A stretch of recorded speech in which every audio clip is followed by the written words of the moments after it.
Geopolitical risk और दिग्गज कंपनियों की कमजोर अर्निंग से बाजार पर दोहरी मार। आज गिरावट के साथ हो रहा है कारोबार। निफ्टी करीब 140 अंक फिसलकर 25,550 के करीब। वहीं बैंक निफ्टी भी करीब 400 अंक टूटकर 59,700 के पास।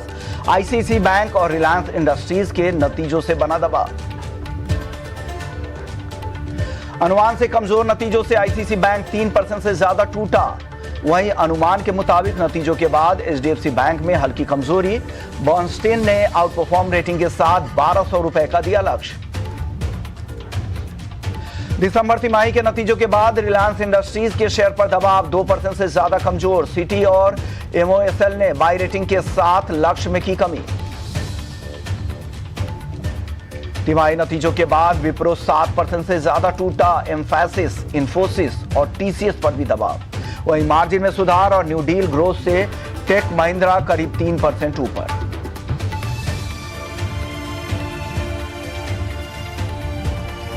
कोल इंडिया की सब्सिडियरी भारत कोकिंग कोल की शानदार लिस्टिंग की उम्मीद। प्री ओपन में 97% के प्रीमियम पर सेटल। निवेशकों के लिए का पैसा हुआ डबल।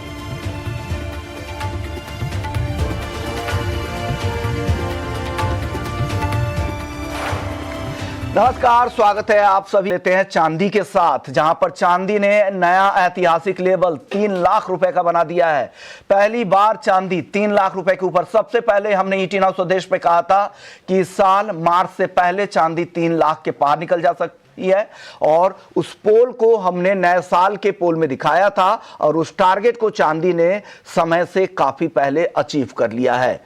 इस साल चांदी में 214% की जोरदार तेजी, दमदार रैली का दौर चांदी में चल रहा है।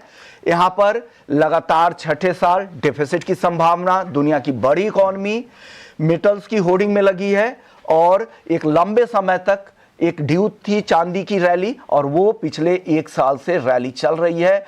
पिछले साल चांदी 1 लाख के नीचे भी थी, जो लोअर लेवल था 88-89 हजार के आसपास का। वहां से देखिए तो एक दमदार रैली चांदी में दिख रही है, और ये तेजी थम नहीं रही। 3 महीने में 48%, 6 महीने में करीब करीब 150% की तेजी चांदी में आ चुकी है।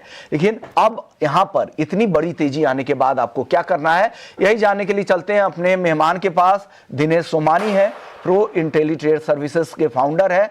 Dinesh ji, good morning. चांदी बेहतरीन रैली 3 लाख भी पार कर चुकी है।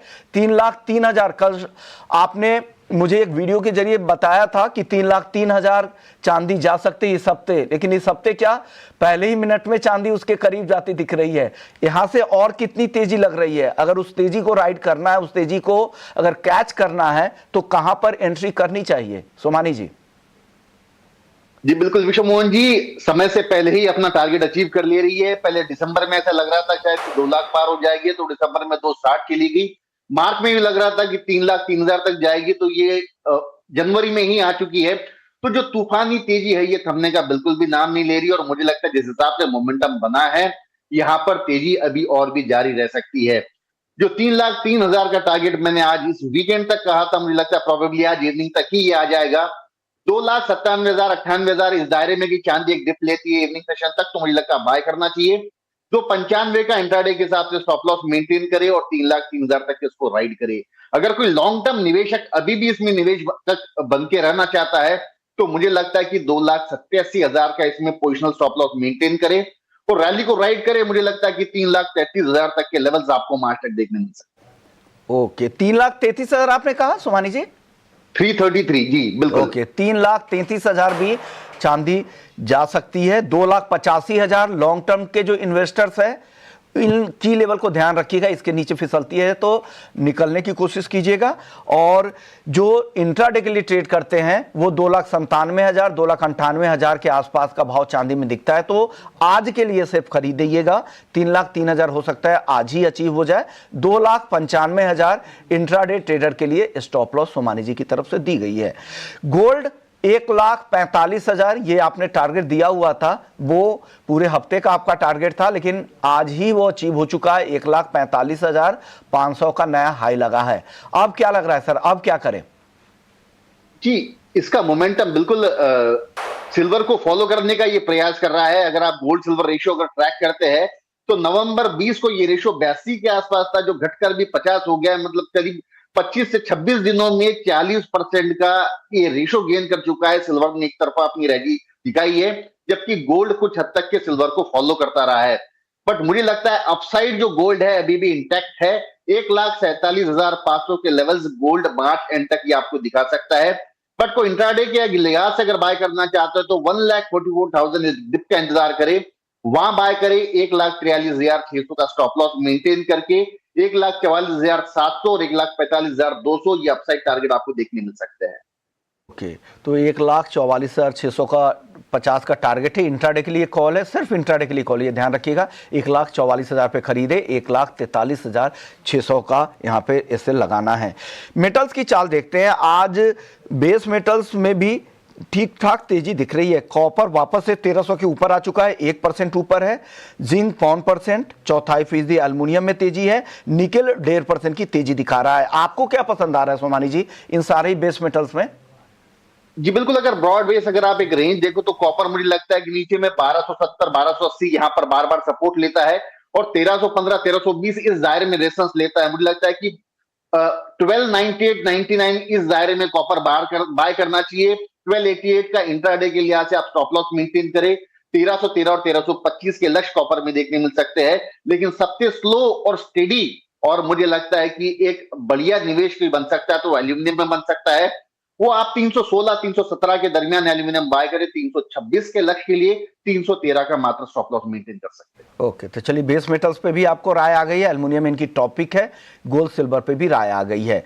सर, कच्चा तेल जिस तरह के जियोपॉलिटिकल रिस्क वापस से बढ़े हैं, ट्रंप की जो धमकी ग्रीनलैंड मामले के बाद से यूरोपीय कंट्री पर बढ़ी है, क्या लग रहा है इसका फायदा क्या क्रूड पर भी हो सकता है क्या कुछ?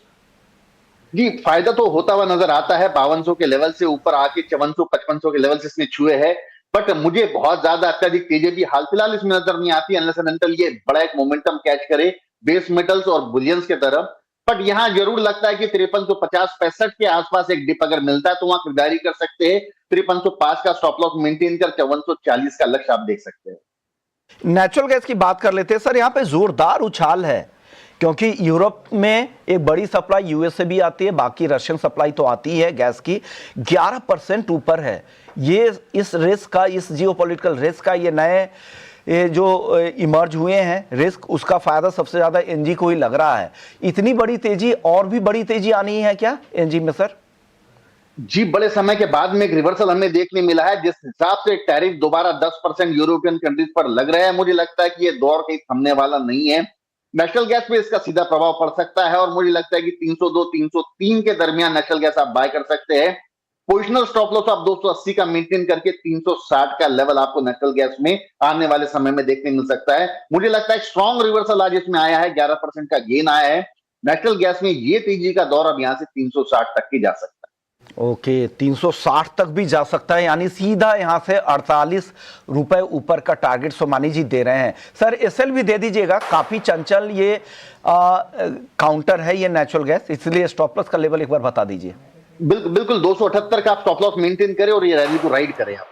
ओके, 278 रुपए का स्टॉप लॉस, और इस रैली को आप यहां पर राइड कर सकते हैं। थोड़ा सा डीपर यहां पर स्टॉप लॉस इसलिए दिया गया है कि आपके स्टॉप लॉस ना कटे, इस वजह से। चलिए एग्री की बात करते हैं सर। एग्री में ग्वारसीड ग्वारगम से शुरुआत करते हैं। जोरदार तेजी दिख रही है, हालांकि जनवरी के कॉन्ट्रैक्ट की अब एक्सपायरी है कल, मैं उसी के भाव अभी देख रहा हूं 5850 के आसपास, 4% ऊपर है। ग्वार सीड की मैं बात कर रहा हूं, ग्वारगम 10,800 के करीब। ग्वारसीड ग्वारगम इन दोनों पर क्या राय है सर? जी, पूरा साल ही मुझे एग्री का एक बेहतरीन साल नजर आता है। आप ग्वार सीड देख लीजिए, स्पाइसेस देख लीजिए, कॉटन देख लीजिए, कॉटन सीड ऑयल देख लीजिए। मुझे लगता है कि एग्री सेक्टर के लिए निवेशकों को बहुत ही बढ़िया रिटर्न देने वाला साल ये बन सकता है। आप जो ग्वार सीड का फरवरी जो मोस्ट एक्टिव कॉन्ट्रैक्ट है वो 5710 या 5750 के ऊपर बाय करें। 59 10 20 के अपसाइड टारगेट आपको देखने मिल सकते हैं, और 5670 75 का इसमें स्टॉप लॉस मेंटेन करें। आने वाले समय में मुझे लगता है कि ग्वारसीड 6200 का लेवल भी छू सकती है। तो यहाँ पे जो है रिस्क जो है मात्र 150 रुपए की है, बट यहाँ से रिवॉर्ड करीब करीब 400 रुपए का है। के तो ग्वार सीड को लेकर भी आप बुलिश साउंड कर रहे हैं, 5,920 तक के टारगेट भी दे रहे हैं और एग्री के लिए ये साल और कम से कम एक क्वार्टर तो काफी बढ़िया रहने वाला है, ये सोमानी जी को भी लगता है। मसालों की बात कर लेते हैं, मसालों में भी अच्छी मजबूती दिख रही है, तीनों ही मसाले स्ट्रांग नजर आ रहे हैं और हल्दी का तो अप्रैल बाधा देखिए वापस से 17,700 के ऊपर आ गया है, 2% ऊपर है। जीरा धनिया में भी अच्छा मोमेंटम दिख रहा है, लेकिन आपको क्या पसंद है? ये तीनों मसालों में फिजिकल स्पॉट मार्केट में बेहतरीन डिमांड निकल कर आई है। मुझे जीरा लगता है कि ऑलमोस्ट एक 24,400 के लेवल तक के आ जा रहा है, तो मतलब यहाँ पर कोई फ्रेश बाइंग अभी हाल फिलहाल नहीं बनती है। लेकिन धनिया 11,200 11,250 के आसपास धनिया आप निश्चित तौर से बाय करें। 11,000 का स्टॉप लॉस मेंटेन करके 11,600 का टारगेट आप देखा जा सकता है। हल्दी मुझे लगता है कि 17,350 17,400 में हल्दी बाय कर सकते हैं। 17,000 का स्टॉप लॉस मेंटेन करके 18,200 का लक्ष्य आप देख सकते हैं। तो ये राय मसालों को लेकर आ गई है। अगला सवाल ले लेते हैं कॉटन सीड ऑयल को लेकर। यहां पर भी आपको मोमेंटम दिख रहा है क्या? यहां पर भी तेजी दिख रही है क्या सर? यहाँ पर स्पॉट में अराइवल्स एकदम से ड्राई हो गई है और डिमांड एकदम से निकल कर आई है। इंटरनेशनल मार्केट हालांकि स्टेडी है, बट सब लोगों का कहना है कि पीछे से जितना माल आना था कॉटन में, अभी वो अराइवल उतनी नहीं दिखाई दे रही है। इसी के चलते कॉटन सीड ऑयल की एक अच्छी तेजी बन सकती है। 1308 3308 3310 के आसपास फॉरवर्ड कॉन्ट्रैक्ट बाय करें 3360 के लक्ष्य के लिए और 3280 का स्टॉप लॉस मेंटेन करें। आप लोग के साथ यहां पर खरीदारी की राय आ रही है सोमानी जी की। बहुत बहुत शुक्रिया सर, लेकिन जाने से पहले डिस्क्लेमर दे दीजिएगा सर, जो भी राय आज आपने दी है इस प्लेटफॉर्म पे, क्या डिस्क्लेमर है? जी बिल्कुल, पर्सनल एक में भी पोजीशन नहीं है, लेकिन क्लाइंट्सों को सारी कॉल्स रिकमेंडेड है। बहुत बहुत शुक्रिया आपका, आपने वक्त निकाला, दर्शकों को गाइड किया पूरे ही कमोडिटी मार्केट को लेकर। चलिए वक्त है ब्रेक का, ब्रेक के